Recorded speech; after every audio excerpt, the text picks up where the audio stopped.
वो पड़ोना खड़ी है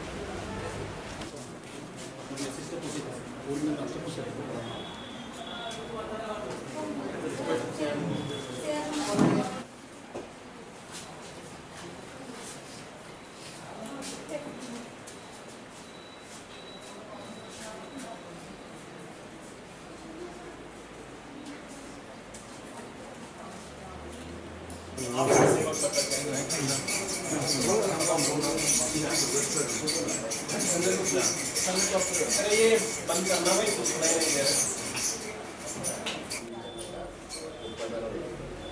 जो पॉपुलर ग्राउंड है जानता हूं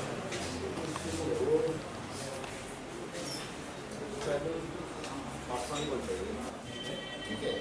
दो पार्टनर का इशू दो पार्टनर का इशू तो आपका एक पुलिस ऑफिसर है मोनिका देवर्मा बोला और शायद कोई फॉरेंसिक में काम करती है एफएसएल में जो काम हाँ मोनिका देवर्मा जानता हूँ मोनिका देवर्मा का शायद वो एगेनिस्ट पार्ट में वो सपोर्ट करता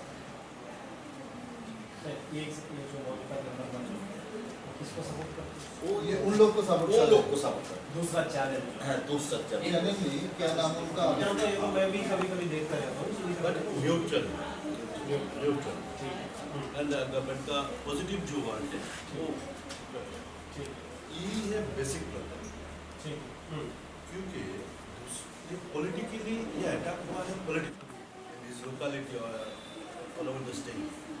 विदाउट एफआईआर नहीं पुलिस एक चोर का घर पे जैसा छापा मारता है ऐसा उसका घर पे छापा मारता है विदाउट एनी कंप्लेंट कैसे जा सकते हैं मोनिका बोलने से पुलिस चला जाएगा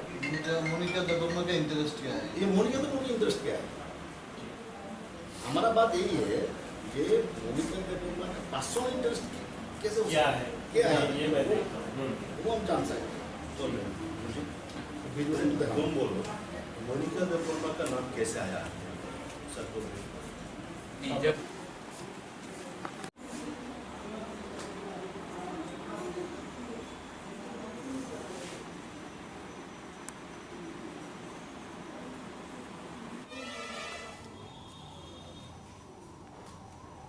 कौन था वो जो गए थे ये वकीराई हाँ वकीराई अभी पास का जो रिलेटिव का घर उसका घर में सर्च किया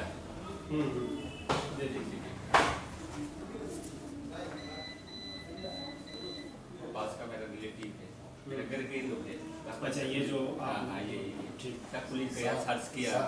मेरा बारे में पूछा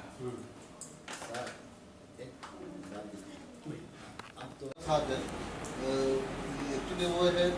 कुंडम प्रेस क्लब का सेक्रेटरी भी है उसका भी इंचार्ज वहाँ पर तो आप बोलो कौन है आपका यहाँ elected secretary of Kundam press club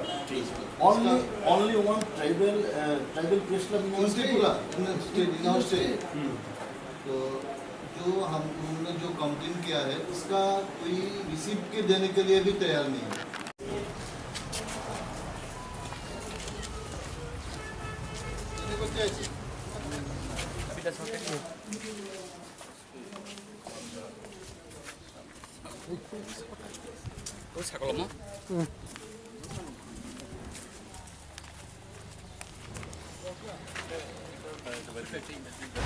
এক প্রতিনিধি দল সাংবাদিকদের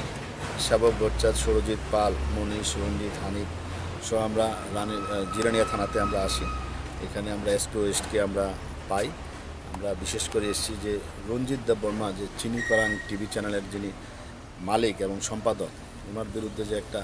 মিথ্যা প্রোপাগান্ডা একটা করা হচ্ছে ইন্টেনশনালি কনস্পিরেসি করা হচ্ছে এবং বিশেষ করে এর সাথে পুলিশের একটা অংশ যুক্ত পাশাপাশি একটা টিভি চ্যানেল সাংচাদি এর সামনে মিথ্যা প্রোপাগান্ডা করেছে মিথ্যা উচ্চার রটনা করেছে তো এইটার প্রতিবাদে আমরা আজকে এসপির সাথে দেখা করি এবং এসপির কাছে যাবতীয় তথ্য প্রমাণ তুলে দিই ভিডিও আমরা দেখাই এবং কী কারণে রঞ্জিতের বাড়িতে পুলিশ গেছে রঞ্জিতের বাড়িতে দু তিনবার পুলিশ গেছে জানতে চাই এখন এসপি আমাদের জানিয়েছেন যে ঘটনা নিয়ে মিথ্যা প্রপাগান্ডা করা হচ্ছে এর সাথে রঞ্জিত কোনোভাবেই জড়িত না এবং উনি দুঃখ প্রকাশ করেছেন এবং উনি বলেছেন যে আর কখনো এটা হবে না, এবং রঞ্জিতের সাথে যে পুলিশ ব্যবহার করেছেন, যে বাড়িতে গেছেন, ওনাকে উনি তলব করেছেন, ওনাকে উনি ডেকেছেন, ওনার বিরুদ্ধে আইনগত অ্যাকশন নেওয়ার জন্য আমরা দাবি করেছি। পাশাপাশি একজন ফরেন্সিকে আছেন, একজন মনিকা দেববর্মা বলে, উনিও এটার সাথে উৎস দেখিয়ে এইটার সাথে ঢুকে পড়েছে। উনি পুলিশের কেউ না। তারপর ওনার সম্পর্কে আমরা কমপ্লেন করেছি। একজন পুলিশ গেছিল সাম দেববর্মা, ওনার নামে আমরা কমপ্লেন করেছি। তো দুজনকে উনি ডাকবেন, দুজনকে এসপিওএস ডাকবেন, ডেকে প্রয়োজনীয় ব্যবস্থা গ্রহণ করবেন। আমরা বলেছি যে যারা রঞ্জিতের বাড়িতে গেছে, রঞ্জিতের সামাজিক ভাবমূর্তি নষ্ট করেছে, ওদের বিরুদ্ধে অ্যাকশান নিতে হবে। এবং উনি এগ্রি করেছেন যে এটা ওনারা জানেন না, ওনাদের নলেজে নেই, এবং ওনারা কেউ অর্ডারও দেননি যাওয়ার জন্য,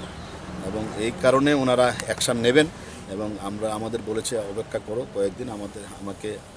আমাদের সেবকবাবু সবাইকে ওনারা জানাবেন, আমাদেরও ডাকবেন, প্রয়োজনে আমাদের সামনে কথা বলবেন, এবং ওনার জন্য ওনারা দুঃখ প্রকাশ করেছেন। তো আমরা 2-3 দিন অপেক্ষা করব, দেখব পুলিশ কি অ্যাকশান নেয়, তারপর আমরা পরবর্তী পদক্ষেপ গ্রহণ করব। খুমলুং প্রেস ক্লাব মানে ত্রিপুরা রাজ্যের ককবরক ভাষাভাষী মানুষদের একমাত্র প্রেস ক্লাব, সাংবাদিকদের একমাত্র প্রেস ক্লাব, ওটা হচ্ছে খুমলুং প্রেস ক্লাব। এই খুমলুং প্রেস ক্লাবের সম্পাদক, ওর বাড়িতে পুলিশ যেভাবে সার্চ করেছে গিয়ে বিনা অভিযোগে, উইথাউট এনি এফআইআর নেম, যেভাবে সার্চ করেছে, এটা নিন্দনীয়। এবং পুলিশের এই ঘটনাকে আমরা প্রথম দিন থেকেই প্রতিবাদ জানাচ্ছি। আজকে জিরানিয়া থানাতে এসেছি, এখানে এসপি সাহেবও ছিলেন। এসপি সাহেবকে আমরা বলেছি, এসপি সাহেব বিষয়টাতে আমাদের সাথে সহমত পোষণ করেছেন এবং অ্যাকশন নেবেন উইদিন 3 days, এটা আমাদেরকে কমিটমেন্ট দিয়েছেন। 2 সপ্তাহের মধ্যে সাংবাদিকদের উপর পুলিশের এই ধরনের নিগ্রহের ঘটনা দুটো হয়েছে, এতে আমরা গভীরভাবে চিন্তিত। আমরা এই কারণেই আজকেও জিরানিয়াতে ছুটে এসেছি। আগামী দিনে এগুলো বন্ধ হওয়া উচিত, এই আবেদন আমরা সমস্ত জায়গায়, সমস্ত প্রশাসনের কাছে আমরা এই আবেদন রাখছি।